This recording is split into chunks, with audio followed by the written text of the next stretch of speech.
ශ්‍රී ලංකා දීපේ අතිගරු ජනාධිපතිතුමනි, අතිගරු අග්‍රහ මහත්මතුමනි, ඒ වගේම අප රටේ මහා සංඝරත්නය.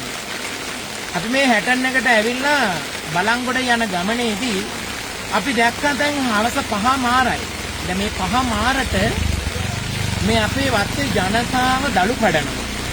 ඇයි?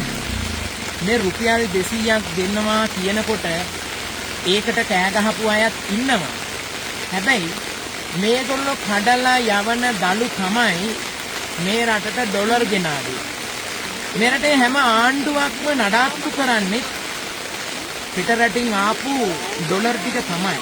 ඉතින් ඒ නිසා මේ අහිංසක දුප්පත් ජනතාව ගැන පොඩ්ඩක් හිතලා බැලුවා නම් මනුස්සකමක් තියනවාද කියන්න පුළුවන්. මේ අම්මගේ අත බලන්න.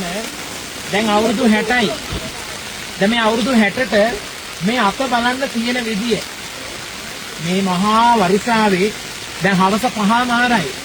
මේ 5:00 වෙනකන් දළු කඩන්නේ කවුරු නිසාද? ඒ නිසා රුපියල් 200කුත් දෙනවා කියපුවනකොට කෑ ගහපු උදවියට අපි මතක් කරනවා එපා. ඔබ උදේට නැගිට ගමන් බොන තෙහෙක මේගොල්ලෝ කඩලා ගෙනාපු දළු ටික. ඉතින් ඒ නිසා මනුස්සකමෙන් බලන්න. එතකොට දැනේවි ඔබ කරන එක මොකද්ද? ඔබ හිතන එක හරිද? ඔබ කතා කරන එක හරිද කියලා ඔබටම දැනගන්න පුළුවන් වේවි. මේ මිනිස්සු මේ මහා වරුසාවේ මේ හවස 5:00යි. මේ හවස 5:00ට 5:00යි කියන්නේ මිනිස්සු ගෙවල් වල ඇතුළට වෙලා ඉන්න මිනිස්සු. දැන් ගෙදර ගියාට පස්සේ මේගොල්ලන්ට මේසෙට තේ ගේන්නේ නැහැ. මේගොල්ලෝ ගිහිල්ලා තමයි තේ වත් කරගෙන බොන්න ඕනි. කෑම උයලා කන්න ඕනි. අනිත් එක මේගොල්ලන්ට හරියට ඇඳුමක්වත් දීලා නැහැ. මේ සීතලේ මේගොල්ලන්ට මේ වැඩ කරන්න. ඒ නිසාම විශේෂයෙන් අතිගරු ජනාධිපතිතුමාට අපි මතක් කරනවා මේ ගැන තව සැලකිලිමත් වෙන්න.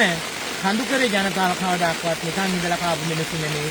මේ රට තුල වැඩියෙන්ම දුක් මහන්සි වෙච්ච මිනිස්සු මේ කඳුකරේ ජනතාව. පොඩ්ඩක් ඇහැ ඇරලා බලන්න. ඔබටම දැනේවි මේක ෂෙයා කරන්න හැමෝටම යන්න. පෙරුවන් සරණයි.